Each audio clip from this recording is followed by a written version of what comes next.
गांव की सुबह है, सब लोग काम पर निकल चुके हैं। बस पप्पू अभी भी चारपाई पर खर्राटे मार रहा है। अम्मा चिल्लाती है, पप्पू उठ जा, सूरज निकल आया। पप्पू जम्हाई लेते हुए कहता है, अम्मा मुर्गा फिर जल्दी उठ गया, इसे भी मोबाइल दे दो।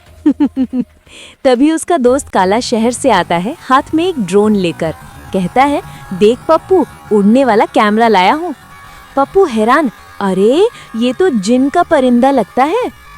काला ड्रोन उड़ाता है, पूरा गांव देखने आता है।